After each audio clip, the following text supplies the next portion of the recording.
हैं बैठे, देखो ज्वाइन कितने हैं? हाँ हाँ है सर, ज्वाइन है। दो चार हैं या 10? नहीं नहीं, कब बहुत है। सुबह कितने थे मॉर्निंग में बॉस? More than 80। अच्छा, चलिए, चलो थैंक यू वेरी मच। करिए सर, चलो मैं करता हूँ, हाँ मैं स्टार्ट कर कर दीजिए। रहा हूँ।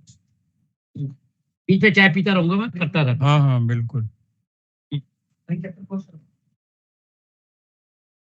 हाँ जी सर।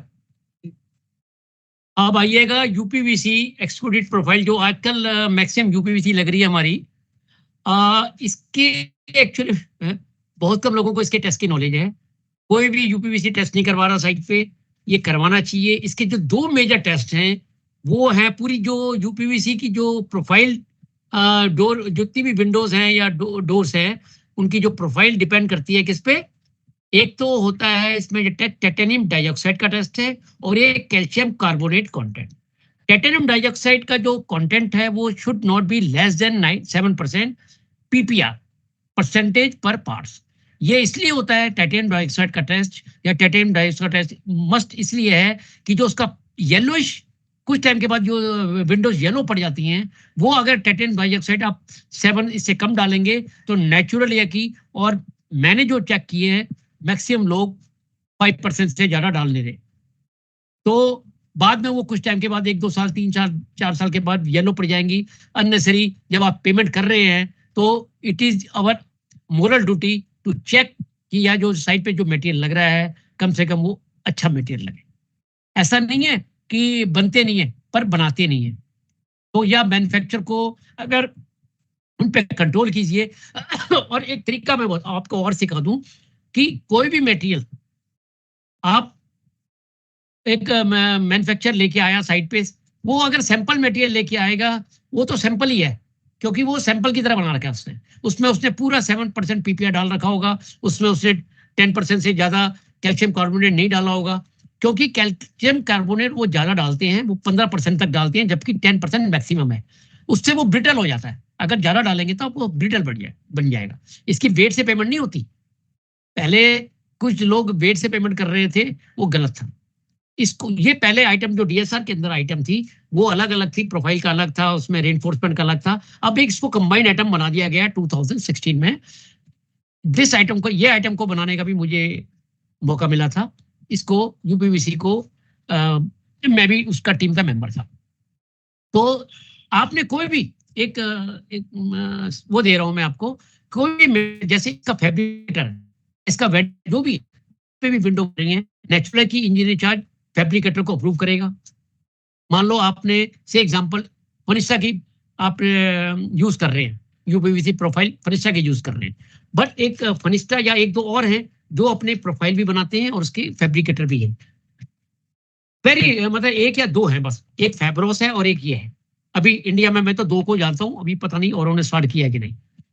और अदरवाइज औरों ने अपने अपने फैब्रिकेटर रखे हुए ऑल ओवर इंडिया।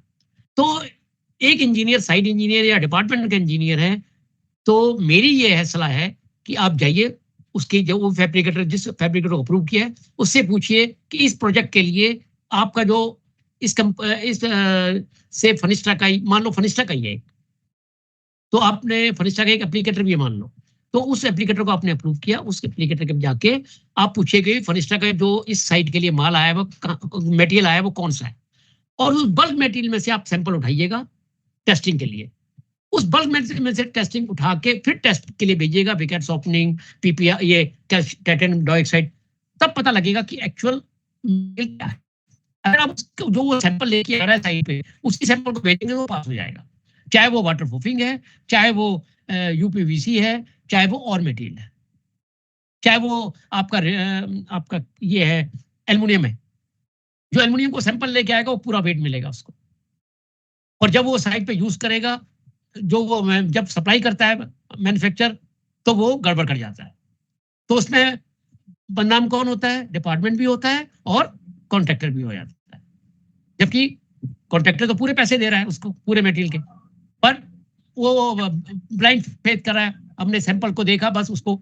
नो, तो इसलिए हमारी ड्यूटी है कि उससे बोलो भाई बल्क में माल लिया, या अगर क्रिस्टाइन है, क्रिस्टाइन का, या कोई ईपीडीएम है, कोई भी है, भैया माल लेके आ, कम से कम जैसे मान लो 100 टन लग रहा है, मैं 5 टन का माल साइड पे फेंक दिया, 1 टन का माल साइड पे फेंक, आप उस 1 टन में से या 5 टन में से एट रैंडम कोई सैंपल उठाएंगे, चाहे वो पेंट है चाहे कोई भी हो, उसको टेस्टिंग के लिए भेजेंगे। ये नहीं कि जो सैंपल वो लेके आए उसी को टेस्टिंग के लिए भेजेंगे, नो, वो तो पास हो जाएगा, वो तो बना ही सैंपल है। देखिए ये विजिलेंट तो आपने रहना है साइड का एक इंजीनियर को, ये नहीं कि पूरे दिन खड़े होकर ठेकेदार के सिर पे खड़े होकर काम करवाना है। वो एक परफेक्ट इंजीनियर नहीं है। परफेक्ट इंजीनियर वो है जिसको एक एक चीज की नॉलेज है, उसको मैनेजमेंट आना चाहिए कि मैनेजमेंट कैसे लेबर से काम लेना है, सब कुछ आना चाहिए। उसको ये नॉलेज होनी चाहिए यार कहाँ कहाँ पे गलतियां हो सकती है, हमारे से कहाँ कहाँ गलतियां होती है। Please, the UPVC door and windows shall be fabricated by the approved manufacturer and installation work shall be carried out by them or their authorized vendor duly approved by the engineer in charge.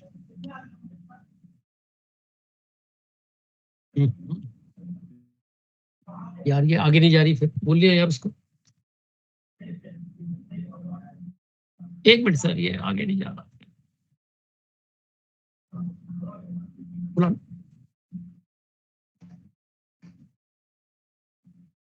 Testing of waterproofing material. Contractor shall submit proposed testing methodology in following cases.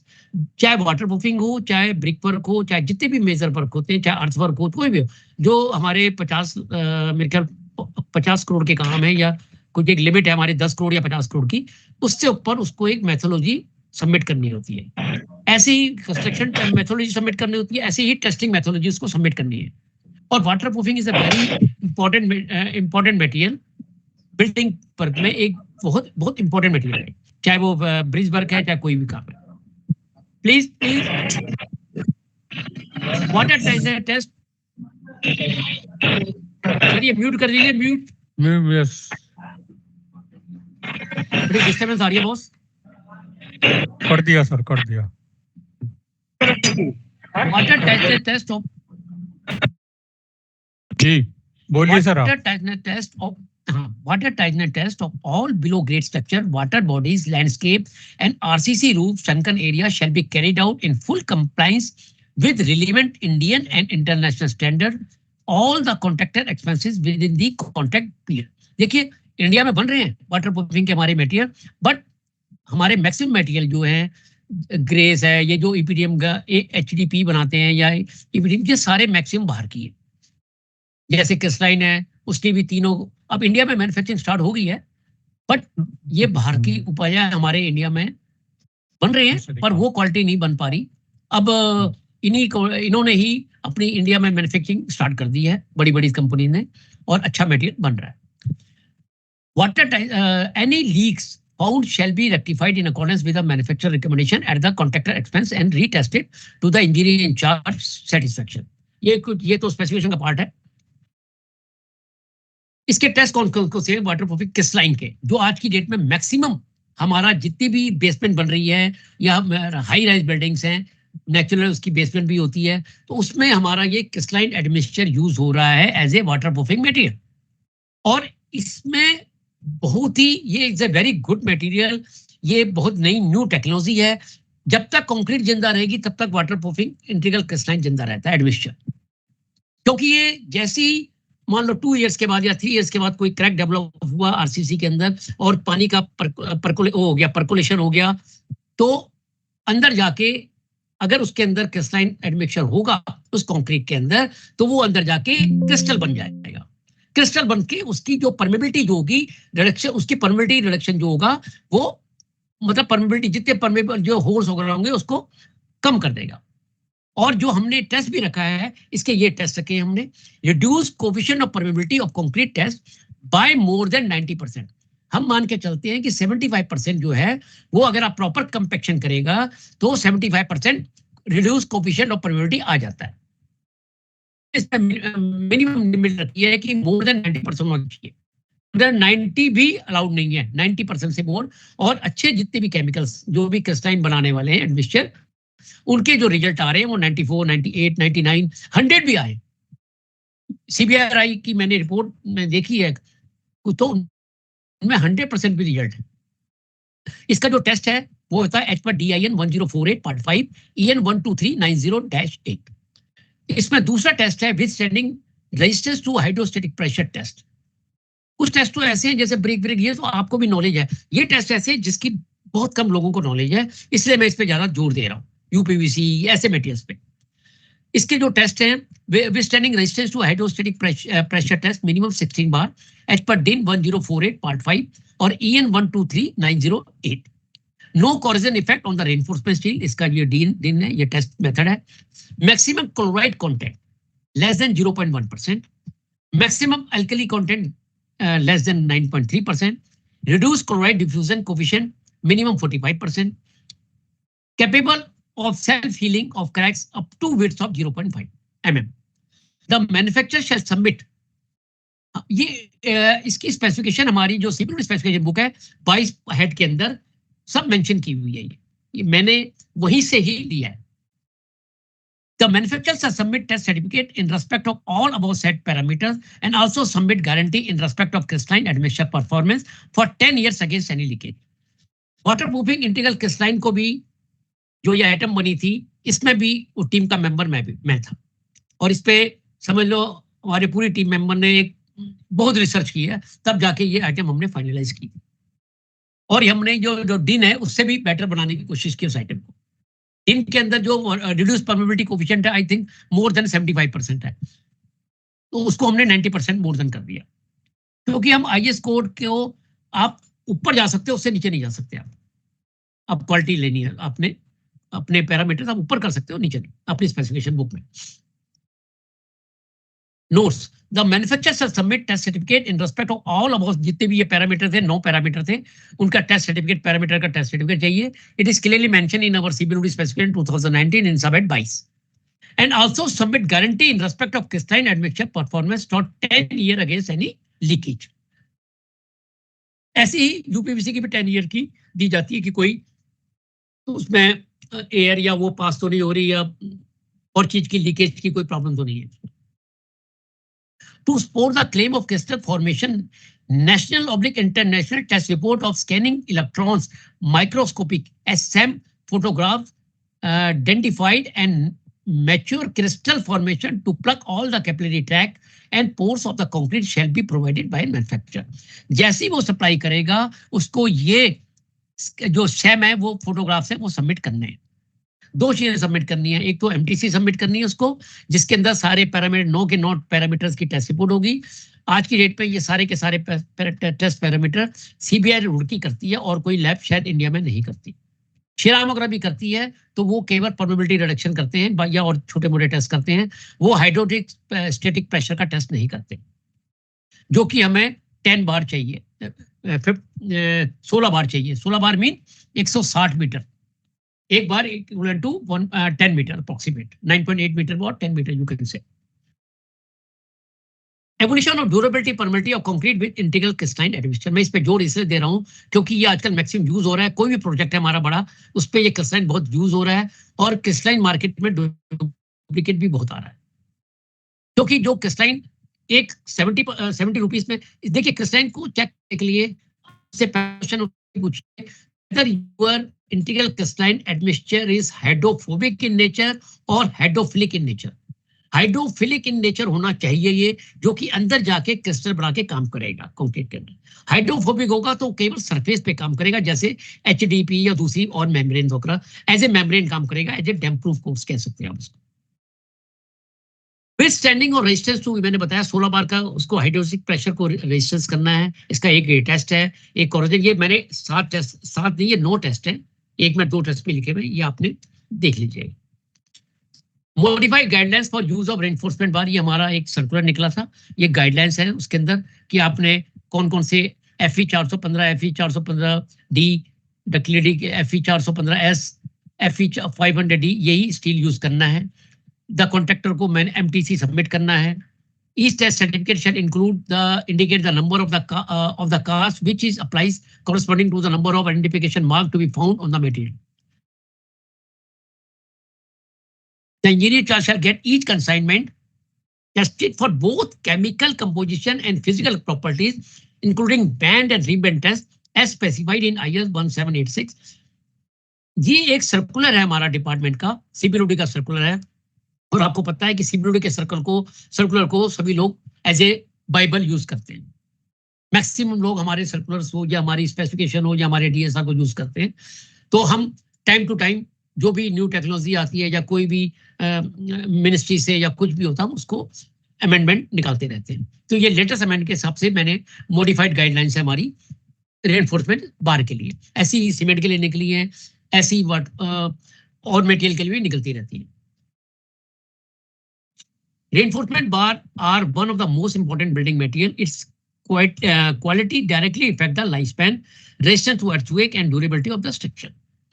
In order to ensure consistent quality of rebar, the NIT approving authority may prescribe reputed brand like SAIL, RINL, Tata, JSW, JSPL in the list of preferred make list or in the notice inviting tenders. Only corrosion resistant steel rebar shall be used. अगर जो एक हमने शायद 10 करोड़ या 80 करोड़ रखा है, कोई amount रखा है, उससे नीचे के काम के लिए चीफ इंजीनियर है जो भी है, वो उसको चेंज कर सकता है कोरोजन रेजिस्टेंट स्टील बार के बदले। कुछ और दूसरा मटेरियल है, वो मेरे पास सर्कुलर नहीं है इस टाइम। एक मिनट मेरे पास, एक मिनट जस्ट होल्ड कीजिएगा। उसकी लिमिट रखी है हमने शायद 100 करोड़ के नीचे के काम के लिए। Considering the issue raise by the, ये जो कुछ साइट पे इशू आए थे, तो availability of such low steel in some location, SDG और एडीजी में relax the criteria of using such low alloy reinforcement bar in individual cases based on recorded reason of limited availability for work with estimated cost less than 100 crore. 100 crore से ऊपर तो आपने लगाना ही लगाना है। 100 करोड़ से नीचे एक रिलैक्सेशन दिया है, पर वो डॉक्यूमेंट्री प्रूफ देगा, सब कुछ देगा, रिकॉर्डेड।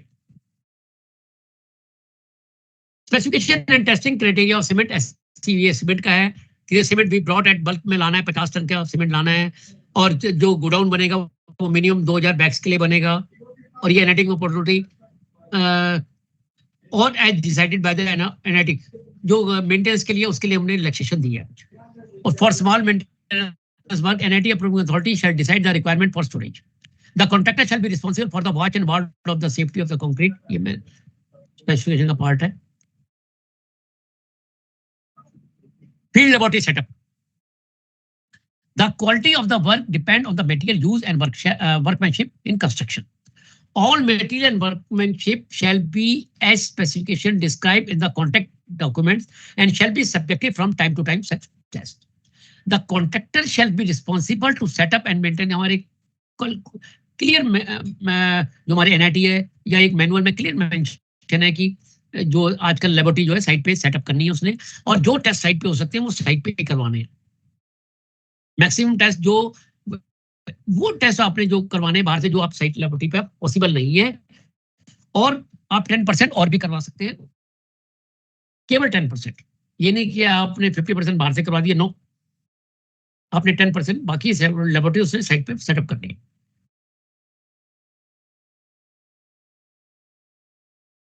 अब ये वैसे चेंज होना चाहिए मेरे हिसाब से, क्योंकि पहले ये तब था जब रिस्पॉन्सिबिलिटी टेस्टिंग की जो थी, चार्जेस जो होता है डिपार्टमेंट पे करना था अगर पास हो जाता है। अब कॉन्ट्रैक्टर की रिस्पॉन्सिबिलिटी है, चार्जिंग भी पूरी उसने पे करनी है, तो ये फ्रीक्वेंसी बढ़ाई जा सकती है, मेरी ओपिनियन है। The contractor shall be responsible to set up and maintain an adequately equipped field laboratory based on type of work and routine test on every material that is being incorporated in the project, including raw material, processed material, manufactured material, etc. for quality control required to be conducted on a day-to-day basis.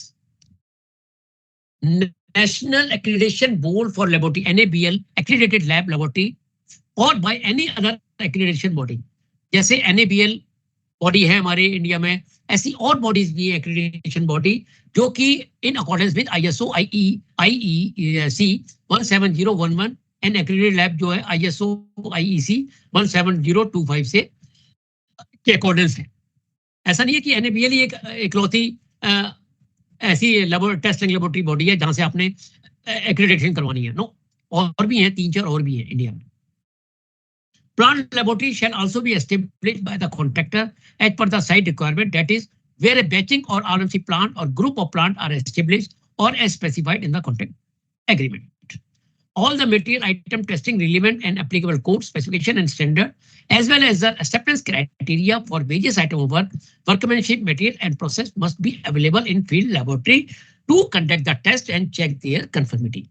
ये मैं पहले भी बताया है कि ऐसा नहीं कि केवल कोड में तो केवल टेस्ट नहीं होता, कोड के अंदर फैब्रिकेशन भी बताया जाता है कि कैसे फैब्रिकेशन कैसे करना है, क्या करना है, उनकी कितनी टॉलरेंस है, मेजरमेंट कैसे करनी है, सब कुछ आईएस कोड होते हैं, स्पेसिफिकेशन बुक में मेंशन होता है। तो ये साइट पे हमेशा अवेलेबल होने चाहिए।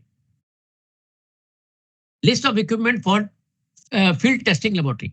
अभी मैंने देखा है कि साइट इंजीनियर को एग्रीमेंट की उसके पास वही नहीं है, एग्रीमेंट की कॉपी नहीं होती, केवल एक एसओ बीओक्यू लेके घूम रहा होता है वो। नो, अगर उसके एग्रीमेंट की वो कॉपी नहीं होगी तो उसको कैसा पता लगेगा कि कौन सी स्पेशल कंडीशन है इसके अंदर, कौन सी एडिशनल कंडीशन डालनी है, या कोई स्पेसिफिकेशन चेंज तो नहीं कर दी हमने और सुपरसीड तो नहीं कर, मतलब उसको और बेटर क्वालिटी की तो हमने स्पेशल कंडीशन में डाल दिया। ये चेक कर, उसको होनी चाहिए उसके पास quality. List of equipment to be field laboratory, क्या कौन से लिस्ट है ये मैंने बताया। वेइंग बैलेंस कौन कौन सी कैपेसिटी का होना चाहिए, ये सारे वेइंग होने चाहिए, उसकी लिस्ट कौन कितना होना चाहिए। इलेक्ट्रिसिटी ओवन होना चाहिए, जीआईसी होनी चाहिए, उसकी एचपर 460 पार्ट 1, आपका सीप शेकर होना चाहिए, स्टॉप वॉच होनी चाहिए, डायल गेजेस होने चाहिए, ग्रेजुएटेड मेजरिंग सिलेंडर होने चाहिए, उसके भी 100 ml का, 200 ml का, 250 ml का, प्लास्टिक के होने चाहिए, ग्लास के तो होने चाहिए, प्लास्टिक के भी होने चाहिए। ऐसी गेजिंग टॉवल है, ऐसी इनेमल ट्रे है, आपका इसके साइजेस हैं, ये सर्कुलर प्लेट्स हैं, अलग अलग पर्पस के लिए यूज होती है हमारी लेबोरेटरीज में। सीमेंट मोर्टार मोल्ड है, साउंड नेट टेस्टिंग के लिए अपरेटस है, लीकेटिल मेटल जो मैंने बताया था, वीकेट नीडर अपरेटस है सीमेंट की सेटिंग टाइम टेस्टिंग के लिए, मोर्टार क्यूब टेस्टिंग मशीन है, ऐसी कंप्रेसिव स्ट्रेंथ की टेस्टिंग मशीन होती है, फ्लैकीनेस इलॉन्गेशन टेस्ट गेज है, अपरेटस होते हैं, वाटर टेस्टिंग किट है, और aggregate impact test value test है, Los Angeles apparatus for determination of specific gravity of fine and coarse aggregate है, 3 लीटर 1.5 लीटर 3 लीटर की कैपेसिटी के मेजरिंग सिलेंडर है, स्लम टेस्ट apparatus है, स्लम कोन, steel plate, tamping rod जो 2 foot की tamping rod होती है, आपका 1000 से 2000 किलो न्यूटन कैपेसिटी का कंप्रेशन और फ्रैक्चर स्ट्रेंथ टेस्टिंग मशीन है जो क्यूब और उसके लिए यूज करते हैं, ब्रेक्स वगैरह की कंप्रेसिव स्ट्रेंथ के लिए, कंक्रीट मिक्सचर पावर ड्रिवन है, स्टील क्यूब मोल्ड है, वो भी अलग अलग साइज के, आपका सैंड रिप्लेसमेंट सिलेंडर है, कोर कटर है, ये लीकेटिलियर है। List of field test equipment, ये जो हमेशा एक इंजीनियर के पास होनी चाहिए, मेजरिंग टेप है, वर्नियर कैलिपर है, माइक्रोमीटर है, गुड क्वालिटी प्लम बॉब है, स्पिरिट लेवल है, वायर गेज है, स्टील स्केल्स है, ये सारे होने चाहिए, एक इंजीनियर के पास होने चाहिए। स्क्रू ड्राइवर है, बॉल पेन, हम हमारे टाइम में तो जब सीनियर ऑफिसर आते थे सबसे पहले वो पूछते थे स्क्रू ड्राइवर लेके आओ। हमारे टाइम में कोई भी ब्रिक्स, जो मैंने अपने टाइम में कभी भी कोर्स एंड से चिनाई नहीं करवाया, मैसनरी नहीं करवाया, हमेशा फाइन सैंड से चिनाई कराया। वेरी फ्यू पीपल नो, मैंने पिछली बार भी बताया था, what is the difference between fine sand and Jamuna sand. Fine sand Jamuna sand से डिफर होती है। पहले ये आइटम फाइन, हमारे डीएसआर में फाइन सैंड की भी आइटम है, जमुना सैंड की भी आइटम, तो ये आपको नॉलेज होनी चाहिए कि क्या है कैलिब्रेशन रिक्वायरमेंट एंड फ्रीक्वेंसी। ये आपको इजीली मिलेगा नहीं, ये हमने अपनी क्वालिटी कंट्रोल की बुक में भी मेंशन किया है, जो सीबीडी की क्वालिटी कंट्रोल बुक निकली है 2022 की, उसके अंदर ये मेंशन है। उसका भी मैं भी एक पार्ट था उसका भी। उसका कैलिब्रेशन क्या है कि लोड मेजरिंग डिवाइस की कैलिब्रेशन कब कब करवानी चाहिए, और लेंथ मेजरिंग डिवाइस की कब कब होनी चाहिए, और आपका टेम्परेचर मेजरिंग की कब होती है, टाइम मेजरिंग डिवाइस की कब होनी चाहिए, वेइंग मशीन की कब होती है, प्लांट की कब होती है। ड्यूरेशन भी दिया है इसमें, मैंने पूरा इंटरवल दिया हुआ है। अब आ गया सीमेंट टेस्टिंग। सीमेंट टेस्टिंग के पिछले हमने पढ़ा अभी कि स्टैंडर्ड कंसिस्टेंसी टेस्ट होता है, उसको मैंने शॉर्ट में किया है। अभी एक टेस्टिंग ऑफ मटेरियल पे मेरी एक कंपाइलेशन ऑफ बुक आ रही है, आईएस कोर्स को मैंने कंपाइलेशन करके एक अप्रोक्सीमेट 60 टेस्ट है, 60 मटेरियल के टेस्ट की एक बुक बना रहा हूँ मैं, और वो इज गोइंग टू फाइनलाइज है, क्योंकि अब I am not perfect in computer, तो मेरे को थोड़ी ये प्रॉब्लम हो रही है कि इधर उधर जा जाके मैं इसको टाइप करवाता हूँ और कर रहा हूँ। पहले मैंने 2000 में निकाली थी बुक वो, तो उस समय के बाद कुछ IS कोड चेंज हुए हैं, अमेंडमेंट आई है, तो उसको मैं अपडेट कर रहा हूँ।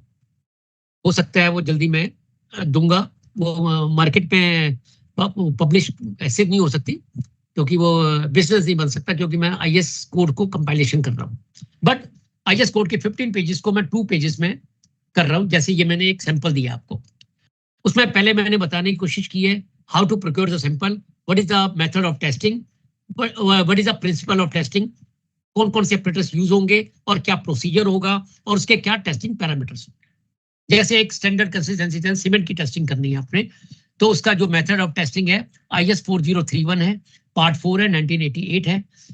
ये आपको रटने की जरूरत नहीं है, ये आपको प्रैक्टिस के बाद आएंगे, या आपके पास ये किताब में होती, किताबों में लिखा है, उसको मैंने समराइज करके बहुत छोटा करके बना दिया है। आपको इसको एकदम पता लग जाएगा कि मैंने टेस्ट कैसे करना है, या कभी आप किसी लेबोरेटरी में बैटिंग के लिए जाएंगे तो आपको ये नॉलेज होनी चाहिए। कौन कौन से ऑपरेटर्स होते हैं, विकेट ऑपरेटर्स होता है कन्फर्मिंग टू IS सो, और उसका गेजिंग ट्रॉवल आपने लेनी है, प्रोसीजर क्या है, पहले आपने पेस्ट बनाना है, इतनी उसकी क्वांटिटी ऑफ सीमेंट डालना है, कितनी देर तक उसको वे करना है, विद इन 3-4-5 मिनट के अंदर वे कर लेना है उसको, फिर फिल द मोल्ड और विकेट ऑपरेटर्स को फिल करना है, ट्रबल से उसको कैसे लेवल करना है, प्लेस द टेस्ट, फिर मोल्ड को विकेट ऑपरेटर में रखना है, उसके बाद ये कैसे कैसे रिलीज करना है उसको, प्लंजर को कैसे रिलीज करना है, ये पूरा टेस्ट प्रोसीजर है, सिंपल। यही IS कोड के अंदर उसने 2-3 पेजेस के अंदर किया, मैंने उसको शॉर्ट में कर दिया इसको, फिर पेज द टाइल पेज और कंप्लीट कर दिया। ऐसा नहीं कि मैं बीच में से आपको समझ नहीं आएगी या कैसे। फिर उसके बाद उसका कंसिस्टेंसी ऑफ सीमेंट, ये कंसिस्टेंसी ऑफ सीमेंट का फार्मूला क्या है, P = W1/W2, W1 क्या है, weight of the water, W2 क्या है, wait of cement, multiply by 100 करके इसका ये प्रोसीजर वो निकल गया। फिर उसका सेटिंग टाइम है, इनिशियल एंड सेटिंग टाइम है, उसका मेथड कौन सा है, पार्ट 5 है 4031 का। फिर इसके कौन कौन से ऑपरेटर्स होते हैं, क्या प्रोसीजर है, कैसे करना है, उसको मैंने शॉर्ट में लिखा है। या आपने कॉलेज में किए हैं सारे टेस्ट। स्लाइड मूव कर रही है, हेलो, स्लाइड मूव कर रही है कि नहीं? हाँ जी सर, कर रही है सर। Okay okay. अब आ गया setting time, initial setting time, final setting time. हम जनरली बोलते हैं कि इनिशियल टाइम और ये the time at which the cement paste loses the plasticity is termed the initial setting time, and the time at which the cement paste become hard mass is termed as the final setting time. और इसके कौन कौन से operators हैं, क्या procedure है, very simple, बहुत simple test है ये, कैसे कैसे करना है मैंने प्रोसीजर को स्टेप बाय स्टेप शॉर्ट में बताया है। फिर उसको कैसे इनिशियल टाइम को कैसे रिले नोट करना है, प्लंजर को कैसे जो उसकी जो कैसे मेजर करना है, सब कुछ मैंने इसमें लिखा है। ऐसे ही फाइनल सेटिंग टाइम का तीसरा टेस्ट है साउंडनेस टेस्ट। इसका जो पार्ट 3 होता है 4031 का, उसमें कौन कौन से लीड कैटेगरी यूज होता है जनरली, और इसके ऑपरेटर्स कौन कौन से हैं, प्रोसीजर क्या है उसका, ये मैंने शॉर्ट में बताया। कुछ मटेरियल है जो ये आपने ऑलरेडी कर रखे हैं, कुछ चीजें मैं अभी आगे बताऊंगा आपको।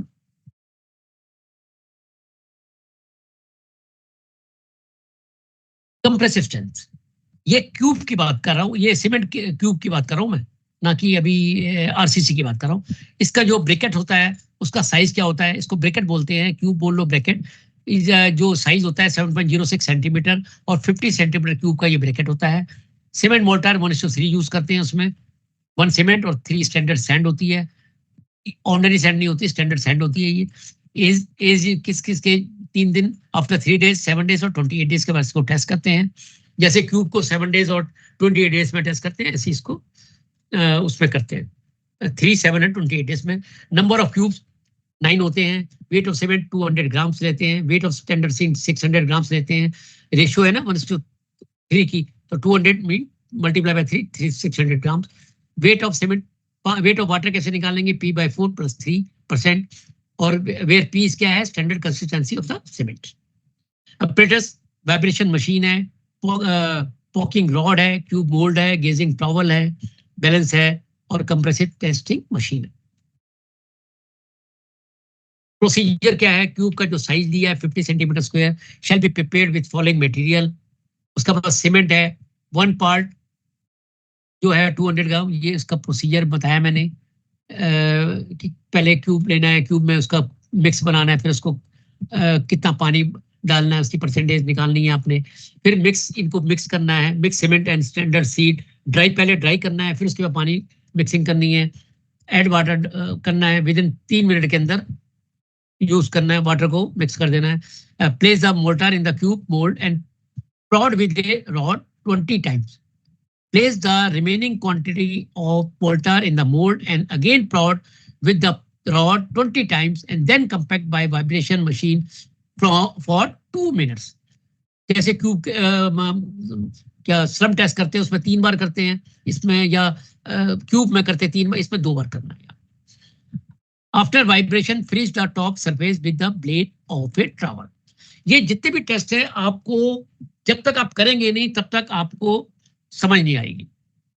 तो इट इज माई, आप किसी भी लैब को आप अप्रूव करते हैं, आप एक सीखने के बहाने आप लैब को जाइए, 2 काम हो जाएंगे, एक तो वेटिंग हो जाएगी और दूसरा आपको पता लग जाएगा कि जो मटेरियल मेरी साइट पे आ रहा है उसका टेस्ट रिजल्ट प्रॉपर आ रहा है कि नहीं, और आपको एक मेथड भी पता लग जाएगा टेस्ट कैसे करते हैं।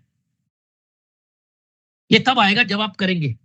सी एनालिसिस भी तब तक नहीं आती जब तक आपको सी एनालिसिस का, ये सी एनालिसिस नाम मैं बड़ा सी करके छान लो, नो, सी एनालिसिस की भी कुछ मेथड है, कुछ कि उसमें थंब यूज करना है, नहीं करना, क्या करना है, सब कुछ लिखा हुआ है हमारे आईएस कोड के अंदर, हमारी स्पेसिफिकेशन बुक के अंदर। उसके बाद उसको कंप्रेसिव स्ट्रेंथ जो मशीन है उसमें टेस्ट करना है, उसका जो यूनिफॉर्म अप्लाई, जो वेट लगाना है, वो जो लोड लगेगा वो यूनिफॉर्मली अप्लाइड लगेगा, वो क्या है 35 न्यूटन पर square metre at a rate of 0.35 metre from 0 to rate of, इस रेट से लगाना है। 3 टेस्ट क्यूब्स आपने 3 दिन, 7 दिन और 28 दिन। अच्छा, compression strength of cube shall be calculated by dividing the maximum load applied and shall be expressed to the cubes by the cross section area. अब ये fineness test, method of IS 14031 part 1 होता है इसका। इसके भी जो fineness test क्या है, fineness of cement is a measure of mean size of the cement grains. The rate of strength development of cement depend on the rate of hydration of cement, which in turn depend on the fineness of cement. Operators देखिए, एक engineer के लिए, civil engineer के लिए ये नहीं कि मैं बार बार बता रहा हूँ कि ये नहीं यार ये तो हम करते नहीं, लैब में हो जाते हैं, या लैब इंजीनियर कर लेगा यार अपने आप, या लैब टेक्नीशियन करेगा। नो, आपको नॉलेज चाहिए। आपको क्यों पढ़ाया गया कॉलेज में? फिर भाई इसे तो पढ़ाया गया है ना कि आप उसको साइट पे एग्जीक्यूट करें कोई। तो पहले आपको बुक की नॉलेज दी, अब आपको प्रैक्टिकल नॉलेज करनी है। ठीक है, मुझे पता है कि सी एनालिसिस आप सारे नहीं करते, पर कम से कम आपको पता तो नहीं सी एनालिसिस होते कैसे है यार। बल्कि वो आपका सील्ड कंटेंट निकालना नहीं आता लोगों को ट्रैप की सील उसको मेजर करना नहीं आता, जो ट्रैप में सील कैसे मेजरमेंट करते हैं, वाटर सील। तो ये चीज तब आएगी जब आप खुद करेंगे अपने हाथ से। बाकी आप, मेरा नंबर है, मेरे हर एक स्लाइड में मेरा नंबर है। अगर मुझे पता होगा इमीडिएटली बताऊंगा, अगर नहीं पता होगा तो पढ़ के बताऊंगा आपको। कोई भी आपके प्रॉब्लम सॉल्व करूंगा ना मैं। जरूरी नहीं है टेस्टिंग ऑफ मटेरियल से हो, आपको सिविल इंजीनियरिंग से रिलेटेड, साइट पे मेजरमेंट से रिलेटेड, आपको क्वालिटी कंट्रोल से रिलेटेड, आप मुझे फोन करेंगे, I will help you being a engineer. क्योंकि मेरा बेटा भी सिविल इंजीनियर है, तो मैं जब भी पढ़ाता हूँ किसी को तो मैं ये पढ़ के पढ़ाता हूँ कि मेरे सामने जो सारे मेरे बेटे बैठे। देखिए, नॉलेज तो सबको है।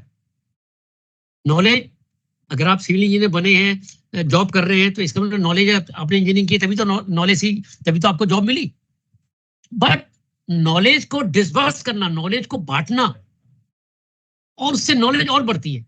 अगर आपको ये आप आज जो आप पढ़ रहे हैं, अगर आप किसी अपने फ्रेंड को जो सिविल इंजीनियर है, जिसने आप उससे डिस्कस करोगे, उसको नहीं पता होगा, आप बताओगे उसको, तो आपकी रिमाइंड हो जाएगा, आपको वो पता लग जाएगा कि मैं सही बता रहा हूँ कि नहीं। और दूसरा, उसको आपने एक नॉलेज शेयर की, तो वो आपकी भी, वो जो मेरा जो क्रेडिट जो मैं ले रहा हूँ वो आपको भी मिल गया। और उसका मेरे को भी बेनिफिट मिलेगा कि मुझे भी अच्छा लगेगा कि जो मैं नॉलेज बांट रहा हूँ आगे बढ़ रही है। अपने तक ही ना रखिए नॉलेज को कभी भी। एक अच्छा इंजीनियर अपने तक ही नहीं रखता नॉलेज। और एक मेरा जो प्रैक्टिकल नॉलेज है, मेरे को जो लगा कि सारी प्रॉब्लम जो है ना हमारी साइट पे वही सॉल्व हो जाती है अगर एक अच्छा इंजीनियर होगा। चाहे वो मिस्त्री से बात करके हो जाएगी, चाहे कॉन्ट्रैक्टर से बात करके हो जाए, कॉन्ट्रैक्टर के इंजीनियर से बात करके हो जाएगी। अगर प्लम्बर है, देखिए एक प्लम्बर, एक फैब्रिकेटर, एक फायर डोर बनाने वाला फैब्रिकेटर या एक मैन्युफैक्चरर, जितना डीप नॉलेज उसको होगी उतनी हमें नहीं होगी। और आपने उससे सीखनी है और नो डाउट कि आप हम उसी से सीख के उस पर इंप्लीमेंट करते हैं। क्यों? बीइंग इंजीनियर हमें करना पड़ रहा है। आपने अगर उस पर इंप्लीमेंट की तो कम से कम वो आपका रिगार्ड करेगा कि यार इस बंदे को बहुत नॉलेज है, तभी वो आपका रिगार्ड करेगा। अगर आप साइट पे जाके उसको आपको पता ही नहीं होगा, गलत गलत उसको बताएंगे तो कहेगा सर इसको कुछ पता ही नहीं है। तो उससे काम में भी प्रॉब्लम आएगी, काम की क्वालिटी प्रॉब्लम नहीं होगी और एक तरीके से आप लाफ्टर बन जाएंगे, आप हंसी के पात्र बन जाएंगे। तो देखिए स्पेसिफिकेशन पढ़िए। मैं बार बार कहता हूं कि 100% specification proper, 100% quality work possible है ही नहीं साइट पे, कभी नहीं है। बट उसको एक किताबों तक ना रखिए, उसको एक पेपर तक ना रखिए। अगर आप कोशिश करेंगे 100% करने की, मैं मानते कर रहा हूँ 80% तो आएगी। 80% भी अगर क्वालिटी साइट पे आ जाती है तो आपने बहुत बड़ी अचीवमेंट कर ली। देखिए आज की मानिए कि पहला वाला मटेरियल नहीं है, पहले वाले वर्कर नहीं है इस टाइम जो हमारे टाइम में थे। हमारे टाइम में वर्कर भी बहुत अच्छे थे, हम लोग भी, आप बुरा ना मानना, हम लोग भी बहुत मेहनत करते थे, हम गधे की तरह मेहनत करते थे पहले। अब बड़ी लाइफ आ गई, कंप्यूटर आ गया, ये आ गया।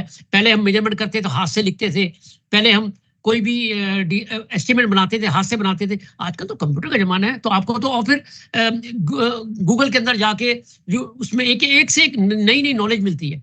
मैं भी यूँ कुछ लेके आता हूँ, आप लोगों को पढ़ा रहा हूँ मैं ये, इसमें से मैं कुछ भी मैं भी ढूंढ ढूंढ के लाता हूँ, चाहे फॉरेन ऑथर के पढ़ता हूँ, अच्छी चीज होती है तो मैं खड़क से अपनी पीपीटी में डाल के आप लोगों को दे देता हूँ उसको।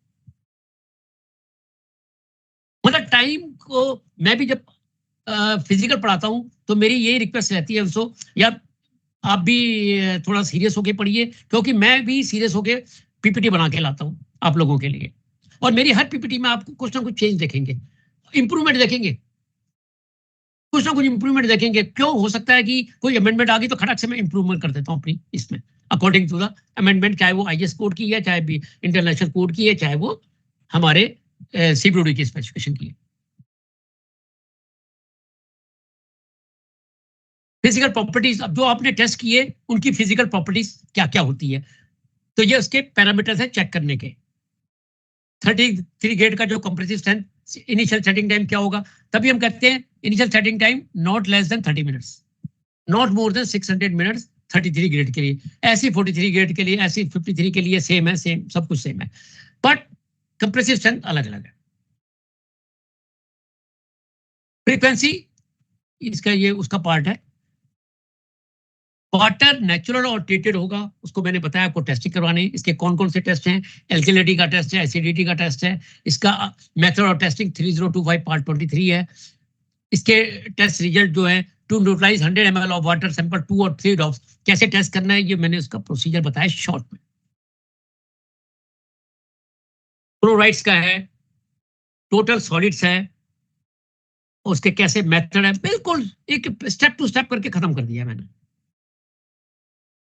सल्फाइड का कैसे टेस्ट करना है, to neutralise 200 ml of water 2 to 3 drops methyl red indicator जो है मिक्स करना है उसके अंदर। फिर उसकी जो सॉल्यूशन बनाना है 1:4 का सॉल्यूशन बनाना है, उसमें 1 पार्ट जो है कंसंट्रेटेड HCl है, 4 पार्ट डिस्टिल्ड वाटर है। ये सब पूरा बताया उसको मैंने। फिर उसको कैसे आपने टेस्ट करना है, फिर उसका कैसे उसका डिफरेंस निकालना है वेट का।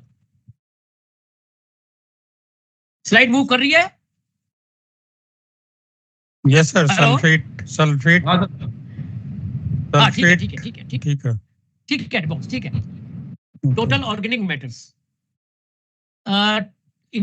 इसमें से मैंने कोई अपना तरफ से कुछ नहीं लिखा, ये सब आईएस कोड से लिखा हुआ है मैंने, उसको शॉर्ट करके। हमारी स्पेसिफिकेशन बुक में इतना डिटेल नहीं है, मैंने आईएस 3025 के पार्ट 18 लेके उसको स्टेप बना के दे दिया, जिससे कि आपको इजी रहेगा। आप एक उसको कहानी की तरह पढ़ेंगे तो समझ नहीं आएगी आपको।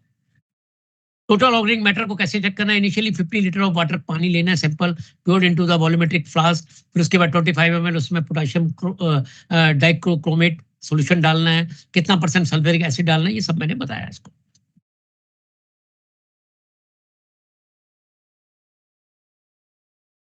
पीएच वैल्यू, पीएच वैल्यू मैंने बताया था इसका जो not more then not less then 6 होनी चाहिए।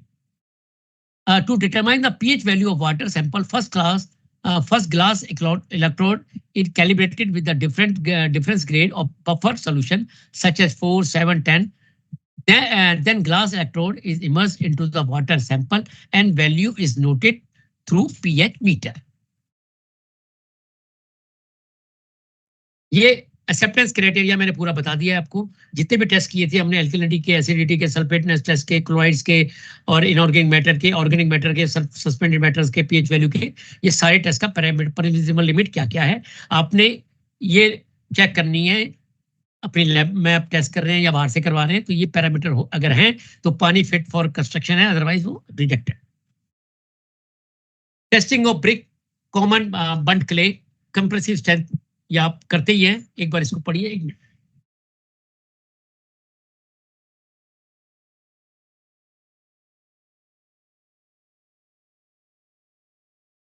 ये आप सीपीयूडी की स्पेसिफिकेशन बुक में भी अपेंडिक्स बी में हमने मेंशन किया है पूरा प्रोसीजर कैसे कैसे करना है। स्पेसिमेन, ऑपरेटर्स, क्या क्या ऑपरेटर्स होते हैं, 3 प्लाई की शीट लगाते हैं, थिकनेस इसलिए कि उसकी प्लेननेस सरफेस जो है, जो लोड पड़े उस पर प्रॉपर्ली डिस्ट्रीब्यूटेड लोड पड़े, प्रोसीजर है। इसको कुछ लोग कंप्रेसिव स्ट्रेंथ बोलते हैं। I am student of Rammurtham sir करते तो इसको भाई इज नो मोर नाउ, वो कहते थे ये क्रशिंग स्ट्रेंथ है क्योंकि वो डमरू की तरह टूटता है, तो ठीक है उनका भी कहना ठीक है कि ये क्रशिंग स्ट्रेंथ है। तो compressive strength and crushing strength one is the same thing. The brick specimen immerse in water for 24 hours, कैसे कैसे क्यूब करना है एवरीबॉडी नोस।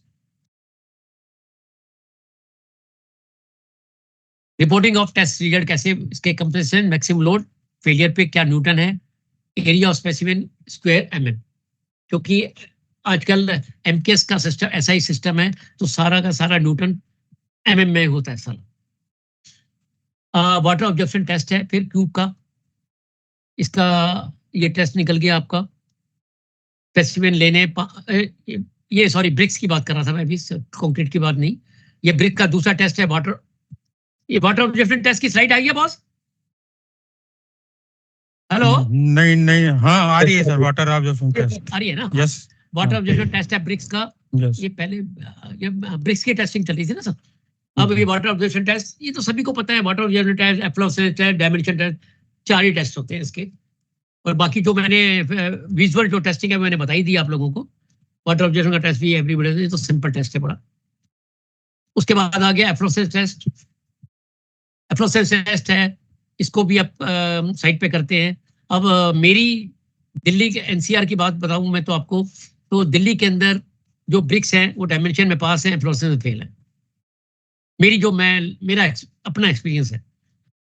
और यूपी की ईंटें डायमेंशन में फेल है, वो बड़ी बड़ी ईंटें होती हैं। अभी मुझे पता लगा कलकत्ता की ब्रिक्स का साइज ही अलग है, वहां कुछ अलग ही साइज की ब्रिक्स अप्रूव की जाती है, इसलिए वो 494 की ब्रिक्स 1 किलोमीटर में नहीं आती। तो उनका एनालिसिस शायद अलग बना रखा है उन लोगों ने। अभी मेरे को कलकत्ता से एक कॉल आई थी कि सर वो 494 तो नहीं हम लेते नहीं, तो इसकी एनालिसिस कैसे बनाएंगे। तो ठीक है, हमारा डिपार्टमेंट की डीएसआर यूज कर रहे हैं, वो स्पेसिफिकेशन और डीएसआर यूज कर रहे हैं, ये मुझे पता लगा वहां से। एफ्लोरेसेंस टेस्ट है और आईएस कोड, तो अभी जो आईएस कोड है इसका वो साइलेंट है इसके बारे में, कि जो डायमेंशन टेस्ट के बारे में उसने अभी भी ब्रिक्स का जो साइज दिया है वो प्रॉपर नहीं दिया हुआ। अभी वो 20x10x10 की बात करता है मॉडलर, या दूसरा जो बात करता है डायमेंशन टेस्ट उसने भी गलत दिया हुआ। हमारी स्पेसिफिकेशन बुक में भी करेक्शन नीडेड है। हमारी उससे वेरी करती है, हमारी में एक प्रिंटिंग मिस्टेक हुई पड़ी है थोड़ा सा, आप देखेंगे डायमेंशन टेस्ट में तो आपको जज हो जाएगा कि वो छोटी सी प्रिंटिंग मिस्टेक है। जो कंफर्मिटी का जो क्राइटेरिया है वो ब्रिक कंप्रेसिव स्ट्रेंथ का, वो क्लास डेंशन के लिए 12.5 है, एवरेज कंप्रेसिव स्ट्रेंथ इसकी 12.5 होनी चाहिए, मैक्सिमम 15 होनी चाहिए, 10 के लिए मिनिमम 10, मैक्सिमम 12.5। ये इसलिए मिनिमम मैक्सिमम है, मैंने पिछली बार भी बताया था आपको कि कंप्रेसिव स्ट्रेंथ, ब्रिज की कंप्रेसिव स्ट्रेंथ की एवरेज कैसे निकालनी है। अगर उसकी ब्रिक की किसी की compressive strength maximum ratio, maximum compressive strength से वो रेस कर गई, उससे ज्यादा आती है, तो उसको आपने रिस्ट्रिक्ट करना है मैक्सिमम लिमिट पे for calculating the average.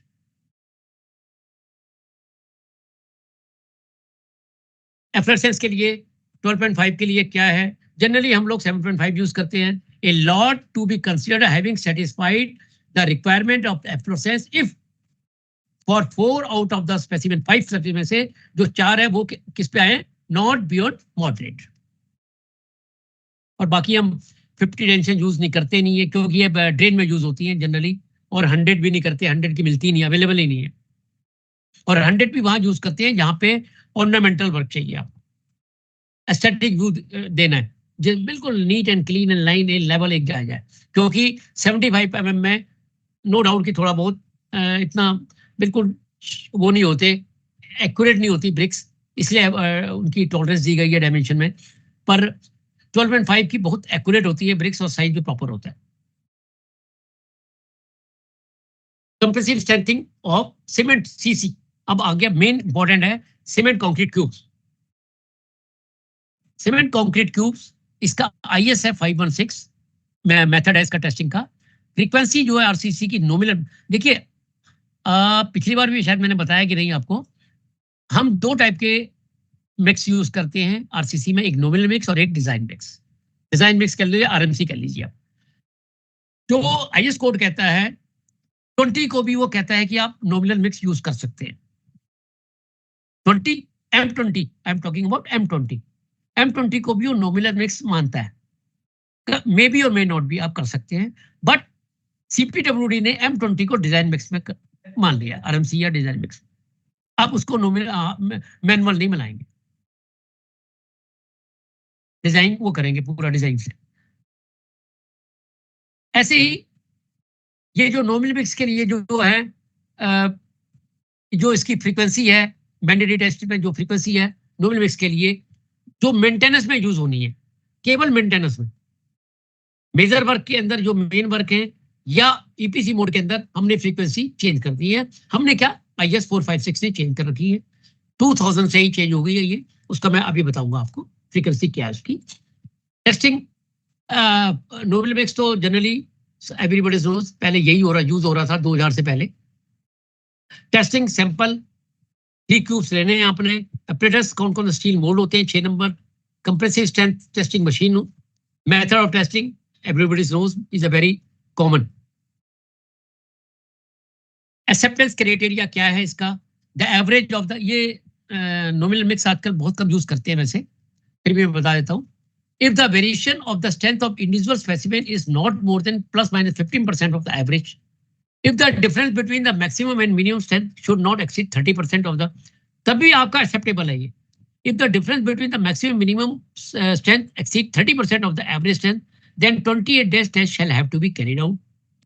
If the actual average strength of sample is equal to or higher than the specimen, देखिए यहाँ पे तो कहता है कि 28 days करना। If the difference between the maximum minimum strength exceed 30% ज्यादा करती है तो आपने 28 डेज करना ही करना है।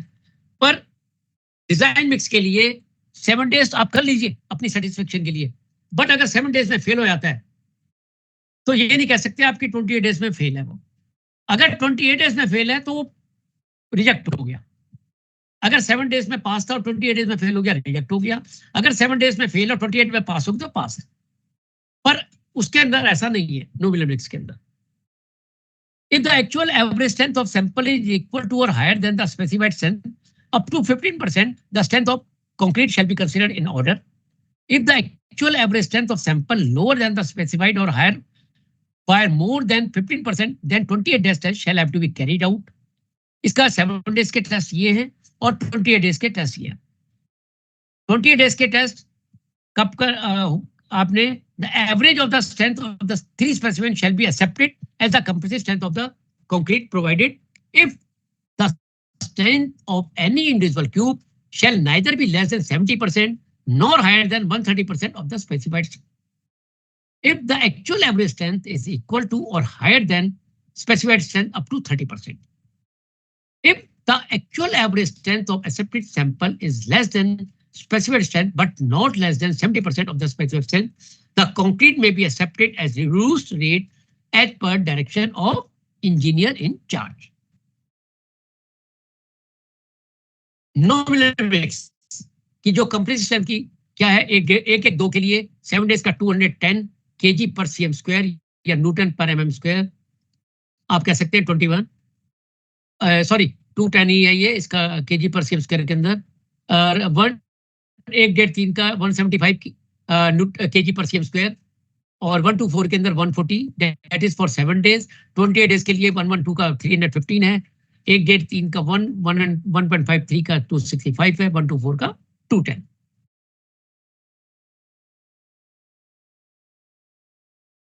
अब आया जो मैं बताने की कोशिश करूंगा आपको, मेरे व्यू से मैक्सिमम लोग जो फॉर्मेट है रजिस्टर का क्यूब टेस्ट का फॉर डिजाइन मिक्स के लिए सभी लोग गलत यूज कर रहे हैं।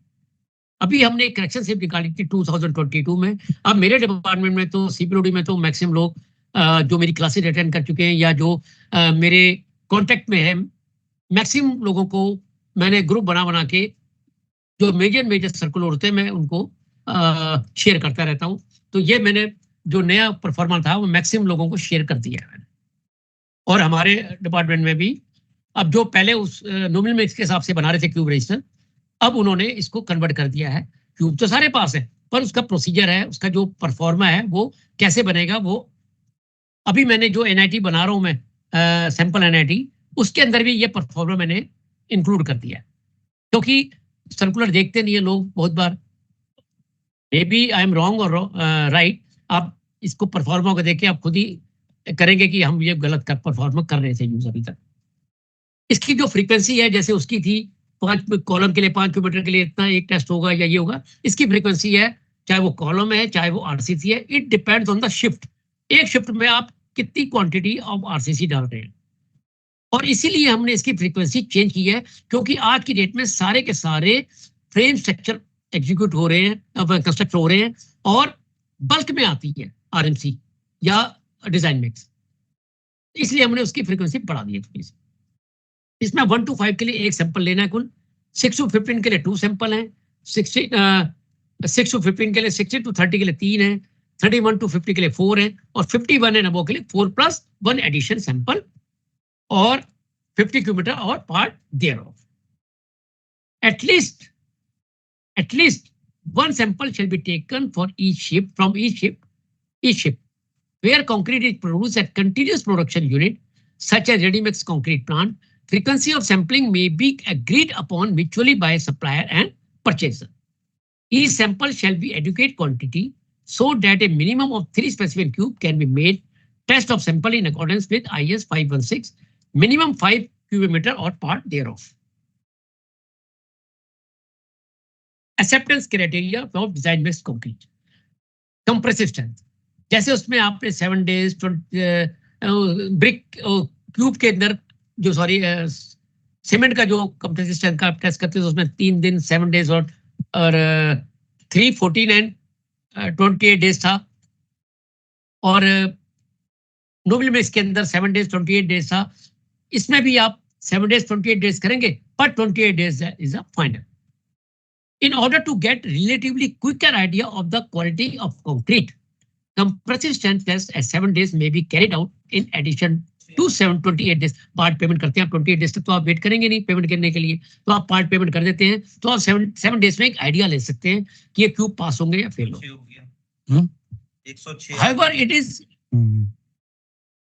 However, it is important to establish a relationship between early age and 28 days strength for a particular concrete.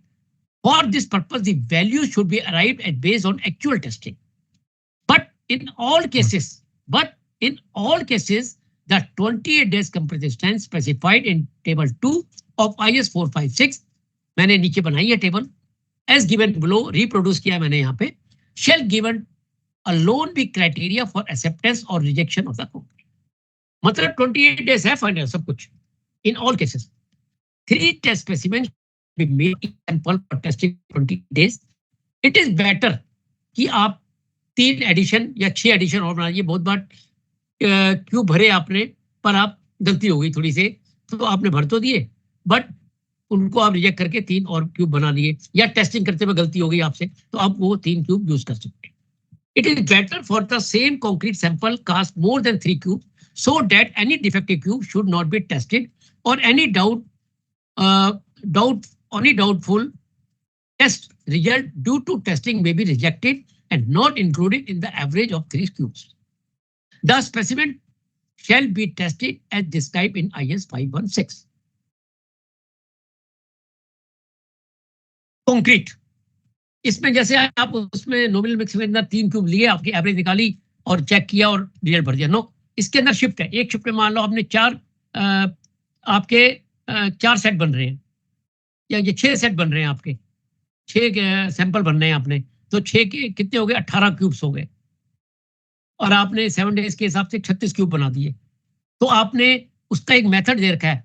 पहले आपने उनको 3 की एवरेज भी चेक करनी है, उनकी मिनिमम और मैक्सिमम भी करनी है, एवरेज से चेक करना है. वो पूरा एक मैंने प्रोसीजर बताया हुआ है आपको.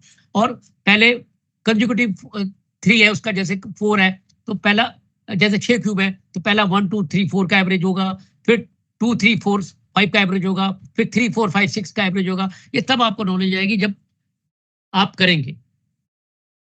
कर भी रहे हैं, मेरे ख्याल कर भी रहे हैं.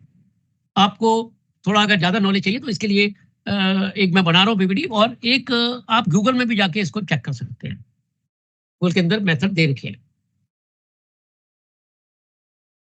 ये आपको वहां से मिल जाएगा. स्पेसिफिक कंप्रेसिव स्ट्रेंथ 10 की 10 होती है, 15 की M15 की ये होती है.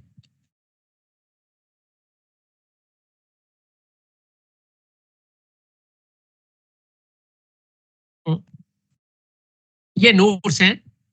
M किसको रेफर कर रहा है? मिक्स को रेफर कर रहा है.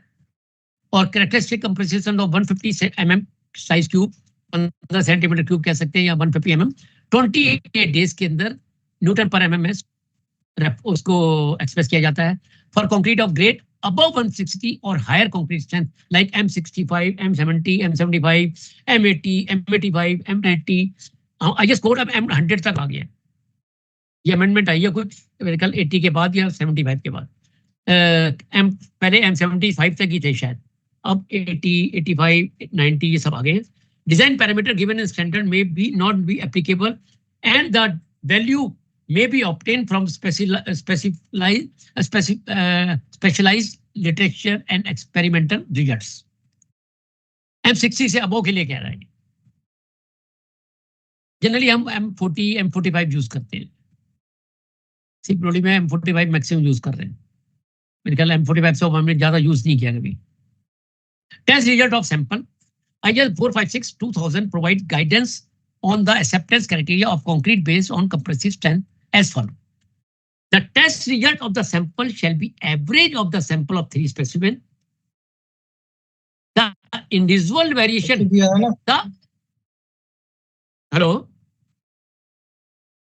The individual variation should not be more than plus minus 15% of the average. If more, the test result of the sample are invalid. वहीं पर ही invalid हो जाएगा आपका, आगे बढ़ने की जरूरत ही नहीं है. The concrete shall be deemed to comply with the compressive strength requirement when both the following conditions are met. The mean strength determined from any group of 4 non-overlapping consecutive test results complies with the appropriate limit in column 2 of table 11 of IS 456 as given below. कैसे क्या दिया है? Any individual test result complies with the appropriate limit in column 3 of table 11 of IS 456 जो मैंने reproduce किया है वो ये है. ये IS 456 का ही क्लॉज 16.1 और 16.3 के बेस पे ये बनी हुई है. पहले M25 और मेरे ख्याल M20 तक के लिए ये फार्मूला था. अब complete M15 and M above के लिए IS 456 के अंदर अमेंडमेंट नंबर 4 आई है शायद, उसके अंदर ये एक ही कर दिया है सारा M15 एंड अबव के लिए. ये फॉर्मूला है। FCK -3 Newton per mm square individual के लिए है। इसमें क्या नोट्स क्या कहता है वो, in the absence of establish value of standard deviation, मैं स्टैंडर्ड डेविएशन भी बताऊंगा आपको, the value given in table 8 of IS 456 as given below may be assumed and attempt should be made to obtain the, अगर आपने 30 cube भरे M25 के 30 cube भरे, 30 cube भरने तक आप स्टैंडर्ड डेविएशन यूज कर सकते हैं।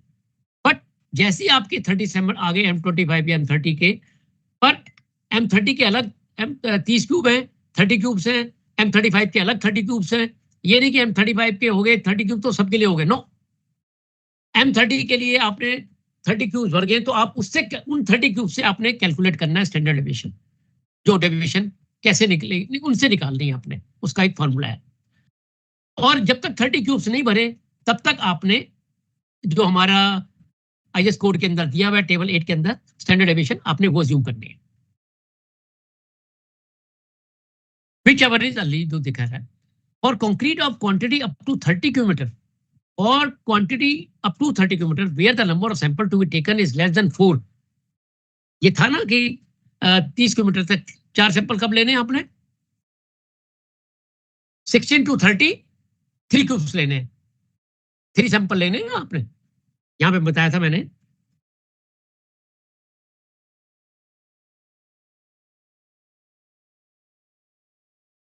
आ गया, हाँ। For concrete of quantity up to 30 kilometre where the number of sample to be taken is less than 4 as per frequency of sampling given, जो भी मैंने दिखाई आपको, द मीन और test result of all such samples है भी। अगर 30 kilometre से क्वांटिटी कम है तो जो मीन ये निकालना है, जो आपका मीन ऑफ ग्रुप ऑफ जो 4 जहां पे लिखा हुआ है उसका फॉर्मूला क्या बनेगा, आपका जो फॉर्मूला होगा date is FCK + 4 Newton per mm square minimum and the requirement of minimum individual. Individual का क्या फॉर्मूला बन जाएगा, FCK -2 mm। अगर आपके 4 जो 30 किलोमीटर से ज्यादा है तब तो ये फॉर्मूला हो गया आपका, अदरवाइज आपका ये फॉर्मूला चलेगा। तो FCK + 4 mm instead of FCK + 3 mm और FCK -2 mm इंडिविजुअल के लिए FCK -3 mm के बने। However, when the number of sample is only 1, अगर एक ही सैंपल है, से 5 किलोमीटर है आपकी, तब आपका जो फॉर्मूला जो कंप्लायंस रिक्वायरमेंट चेक करने के लिए तब आपका होगा, ग्रुप के लिए होगा आपका FCK + 4 mm newton per mm square. Standard deviation for design mix concrete, क्या है standard deviation? Standard deviation for concrete is the method to determine the reliability between the compressive strength results of concrete batch. जितना standard deviation कम होगा उतनी ही concrete की quality जो भी कह लीजिए आप वो अच्छी होगी। मतलब स्ट्रेंथ, कंप्रेसिव स्ट्रेंथ रिजल्ट अच्छे हैं, मतलब अगर स्टैंडर्ड डेविएशन कम है, उसकी वैल्यू कम है तो उतनी आपकी वर्क क्वालिटी अच्छी है। The standard deviation serve as to basis of control और variability in the test result of concrete for the same batch of concrete. In simple word, the standard deviation manifest the range of dispersions or variation in the result that exists from the mean, average or expected value.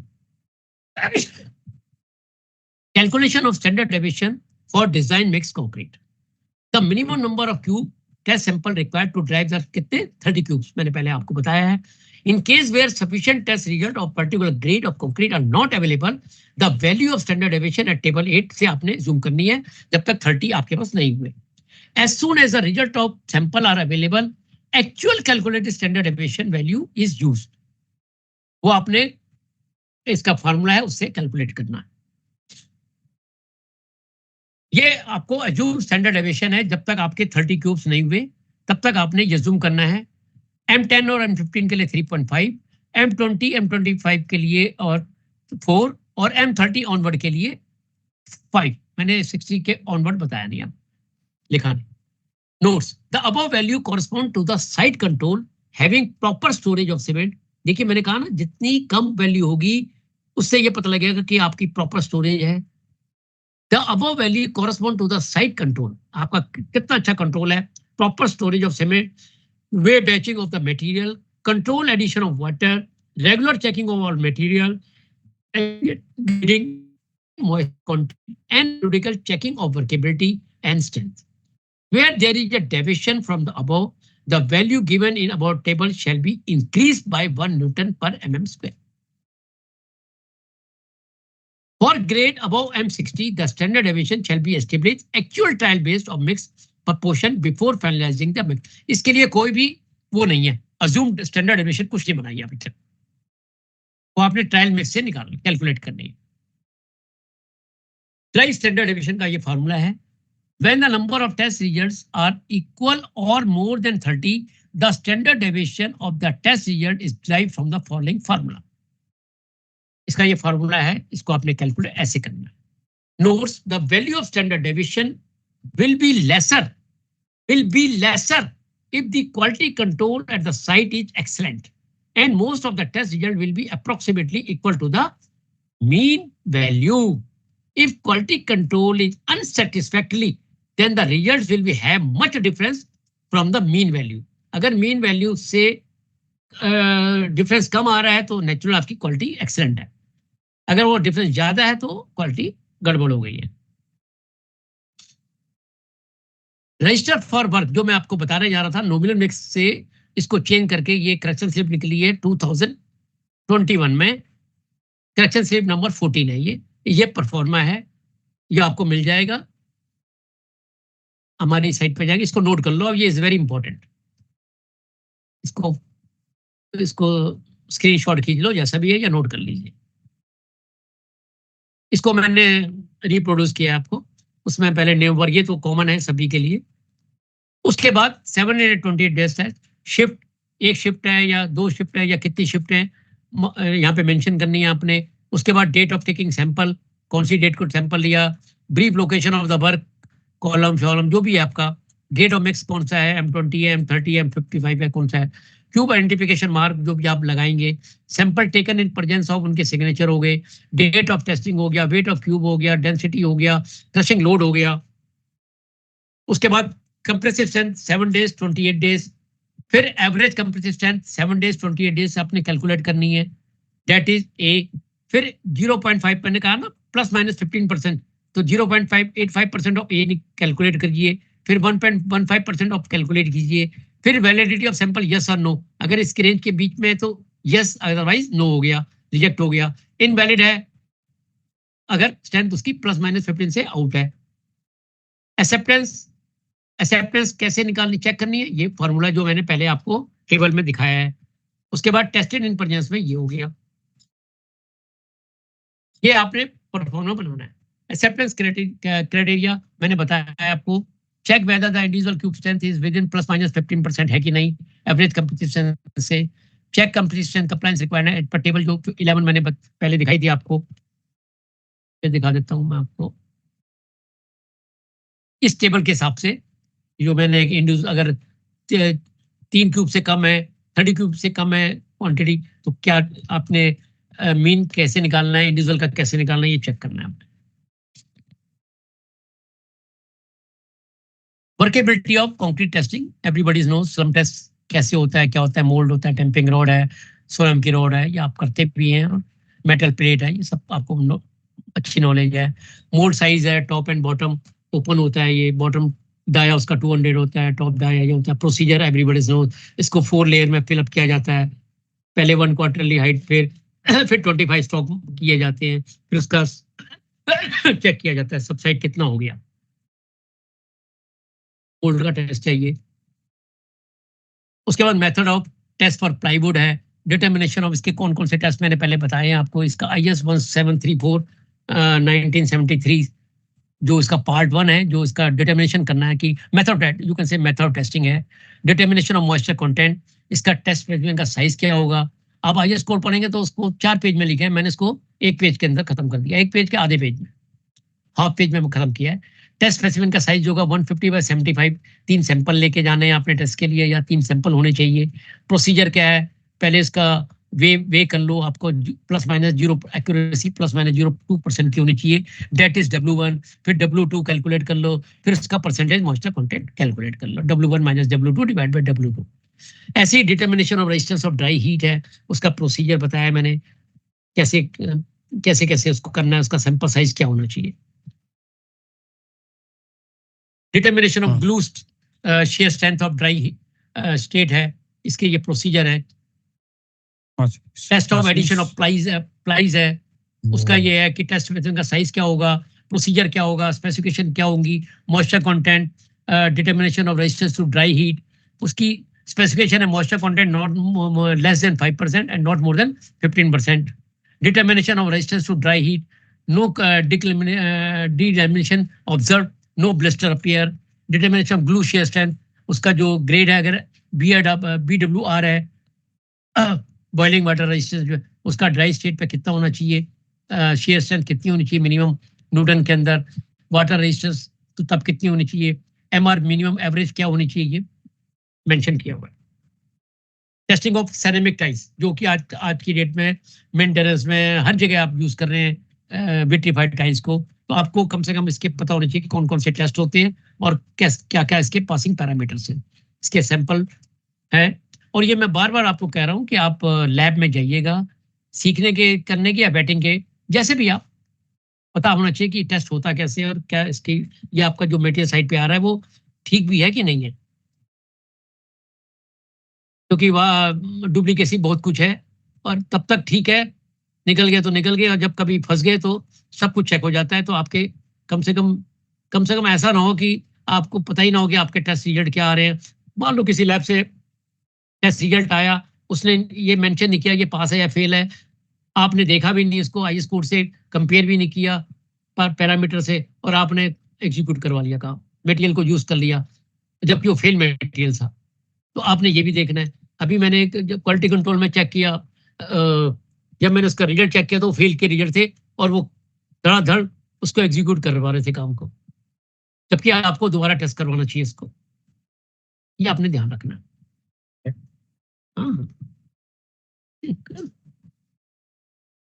Specification of ceramic tiles की